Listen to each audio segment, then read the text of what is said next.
This is the third installment in a series of excerpts from the war diaries of Kenneth Hulbert. He served as a lieutenant, then captain, and finally a major, working for hospitals in Egypt, the Sudan, and India. In August 1941, Captain Kenneth Hulbert, Royal Army Medical Corps, received orders and warrants to travel up the Nile to the Sudan. After several days sailing on a Nile River steamer, he arrived at Wadi Halfa on the Egypt-Sudan border. Standing in the station was a beautiful white train, the Khartoum Express. Kenneth found his berth on the train, a single cabin with wash basin and electric fan, all spotlessly clean. It was very hot, but the tinted windows inside the train made it cooler. This was the railway built by Kitchener prior to the Battle of Omdurman.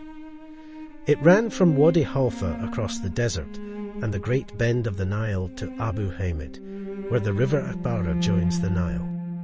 A military ambulance was waiting at Khartoum station, and Captain Kenneth Hulbert was taken to the British military hospital, which was sited next to the military headquarters and barracks on the banks of the Nile. It was a thick, walled building with stone floors, verandas and electric fans that were whirring constantly. Just between the hospital and the Nile was the stone marking Gordon's ramparts.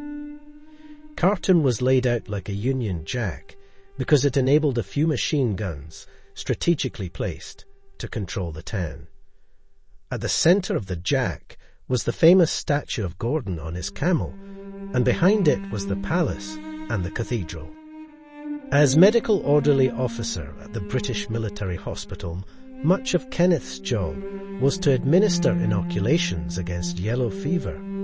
Work started around 7 a.m., with a siesta every afternoon when all hot air was shut out of the room and everyone lay under a fan. After tea, they worked until about 8 p.m. and then had dinner. On 14th August, Kenneth was sent to Wad Madani, the capital of the cotton-growing area known as the Jazeera, situated on the land between the two Niles about 100 miles southeast of Khartoum. He was to replace a doctor who was going on leave.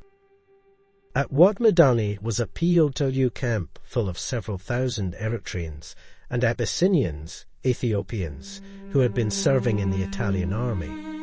The British army, with a large contingent of Indian troops, had defeated the Italian army, plus the Eritreans and Abyssinians. In February 1941, the British campaign in East Africa had begun with the attack of Italian Somaliland, and by May 1941, Mussolini's East African Empire had largely been destroyed. The prisoners were locked up in areas called cages, big barbed wire enclosures with tents, huts, latrines and cookhouses inside. Kenneth was working with 4 Italian doctors. Many of the prisoners had granuloma of the gums, which was eventually found to be scurvy, so they were all encouraged to eat fresh limes. When they all refused, the RAMC orderly stood over them until they ate them. A lot of the POWs were also suffering from diarrhea due to pellagra. Treatment was vitamin B, and the doctors decided to try and get them to eat ground nuts that grew locally, rather than wait for a shipment of marmite to arrive from home. Arranging meals for a camp of prisoners that included both Christians and Muslims was tricky. The Abyssinians are Coptic Christians, and they wear leather armlets on their arms, or on their foreheads containing parts of the Bible. Some of them can read the Amharic language and have larger leather-bound Bibles, which they read to each other. They are very difficult to feed because they are fanatically anti-Muslim and will not eat anything touched by Muslim hands. The only way to feed them is to drive in a flock of sheep into the cages and let them get on with it. They slaughter them themselves with the animals' heads facing Jerusalem. They also cook a kind of oatcake made of oats mixed to make a thick porridge, which is then poured onto a hot iron plate. By now, Kenneth had been allocated a car and a Sudanese chauffeur.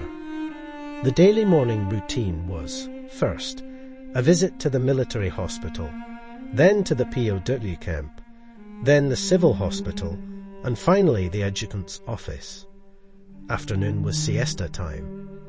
Supper was served by a tall black Sudanese waiter called Smiler, who used to stand in the corner at meal times, silent and motionless like a grandfather clock, smiling broadly. 27th August. News of the invasion of Iran, Persia, by British and Russian forces. On 10th September, Kenneth was sent to from Wad Madani back to Khartoum, where he was posted onto an ambulance train. The train was a series of converted Sudan railway coaches, coloured fawn, with a red cross on the side and the usual sun blinds on the outside. There were 3 or 4 converted second-class coaches with a double row of bunks, upper and lower, lengthwise along the coach. The toilet was a hole in the floor, as in most trains. There was a kitchen coach with sleeping quarters for the Sudanese cook and his assistant. Other staff on the train were a sergeant, a lance corporal, 2 privates, and a Sudanese driver. I was in a first-class coach with individual sleeping compartments. At the end was a surgery compartment, and right at the back was a wagon with stores and equipment. The next day, the train was loaded up with 90 Abyssinian peos. Dinner was taken in the compartment, and then Kenneth did a ward round of all the patients. Conditions were uncomfortable, but there was the odd bit of luxury, the occasional drink of iced lime juice, a real treat, with a railway engineer in his saloon. As the train chugged out of Khartoum station, the smoke from the engine, which was fueled by cottonseed instead of coal, produced a thick, pungent black cloud. For the next 4 months, the ambulance train went back and forth across northern and eastern Sudan. The route varied. Sometimes it headed north to Shendi, and at Bara across semi-desert, savanna country with tall grass and short trees, where the occasional camel or gazelle could be seen. Then it went east across the desert towards Port Sudan, before turning south across more desert to Kassala and Gedaref, near the Eritrean border. Here, the branch line, specially built in the Eritrean campaign to supply the army, turned off to Tessani in Eritrea. The track was not very firm, so they proceeded slowly, crossing the frontier into Itali in East Africa. This part of the railway from Tessani to Kassalba had been built in record time with Sudanese labourers, laying the track in competition to see which would get there first. They also built a bridge over the River Gash, which was in flood for 2 months of the year. By the time it was finished, the war in Eritrea was all over. Another route the ambulance train took was southeast from Khartoum to Wad Madani, then east across the Sennar Dam, built across the Blue Nile to provide irrigation for the cotton fields of the Jazeera. Out of the window on the north side of the dam, there was a placid lake with several crocodiles basking in the sun on its shores. Yet another route was north and then east, across the desert towards Port Sudan. The desert is quite frightening. Sand, sand, sand, and not a green thing in sight. Every so often a great barren rock rises up out of the desert. We found that a wonderful brew of tea could be made at the halt by taking the pot up to the engine and putting it under the steam exhaust. The driver then pulled a lever, shot superheated steam into it, and produced a perfect cuppa. The main tasks on the ambulance train were to pick up patients and transport them to the nearest hospital, treating those who were very sick on the train. If a patient died, the doctors had to unload the body at the nearest station to a hospital because there was no refrigeration on the train. The alternative was to simply dump the body on the station, not the most dignified or respectful task, but necessary given the sanitation risks. The makeshift mortuary was a carriage at the back of the train, and the operating theatre was another carriage. There was no electricity, and instruments had to be sterilized by boiling up water on an oil-fueled stove.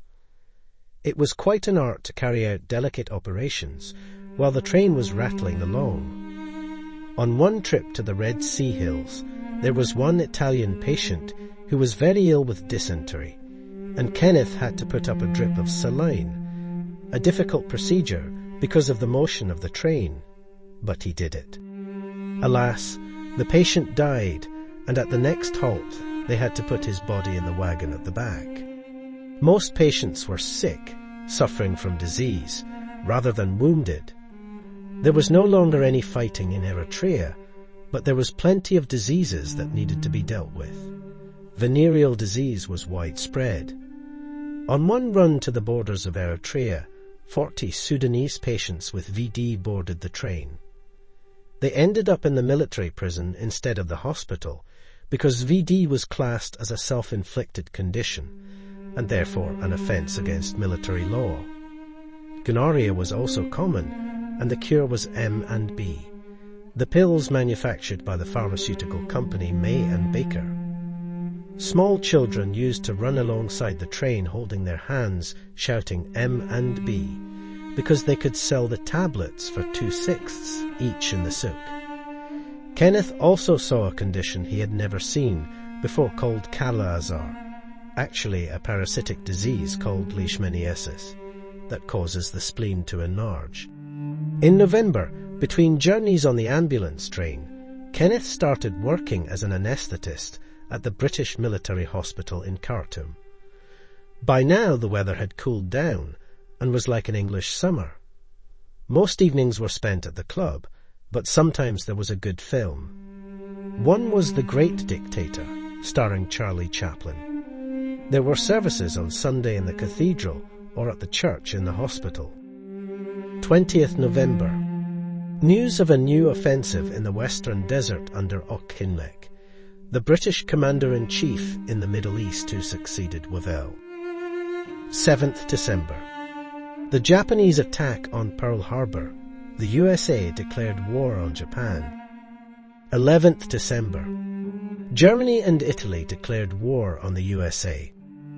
Kenneth spent his 29th birthday, Christmas Eve 1941, on the ambulance train picking up patients at Atbara and Shendi. The aim was to clear the Sudan of sick POW patients. 25th December, Christmas Day. It was a cloudless sky when the train arrived back in Khartoum on Christmas morning. Kenneth attended the morning service at the cathedral, taken by the Bishop of Egypt and Sudan, the Reverend Llewellyn Gwyn, who always came up to Khartoum from Cairo for Christmas. During the First World War, he was Deputy Chaplain General on the Western Front, and after that he came back to found the Diocese of Egypt and the Sudan. He was a remarkable but formidable old man who rose at 5 a.m. every morning to spend 2 hours in prayer in the cathedral gardens. A blue-blooded imperialist with no apologies, he said that God had sent General Gordon to the Sudan. And he added, "I believe that God sent the British to India." The cathedral was built over the well where Gordon's body was thrown down. On one side was the Gordon Chapel with his prayer mat on the wall and the altar frontal made from the gold of his epaulets. On the other side was the Kitchener Memorial Chapel. Kenneth sat on the back row with some very tall, black southern Sudanese soldiers, all in their very best uniforms, and shared a hymn book with one of them for "Hark the Herald Angels Sing." The cathedral was packed, and the Governor-General and his wife were in their special seats at the front. Everyone had lunch at the British military hospital, and then listened to the King's speech on the radio in the afternoon. In the evening they followed the usual army custom with the officers waiting on the men for their Christmas dinner. Then early to bed and thoughts of home. 26th December. Woken up by our orderly, Smiler, with a cup of tea and 2 rows of white teeth. Then walked into the town and sent off a New Year telegram to all at home. Had a haircut at the Gordon Saloon. Attended a party in the evening at the Sisters' Mess and had a good Christmas dinner. Kenneth's last 2 weeks in Sudan were spent at the military hospital treating mostly bashed-in faces and cut heads, seeing patients at a clinic over at Gordon's Tree, and on the ambulance train dealing with patients who had dysentery, malaria, tuberculosis, bilharzia, and DT. On 14th January, he left Khartoum by train for Wadi Halfa.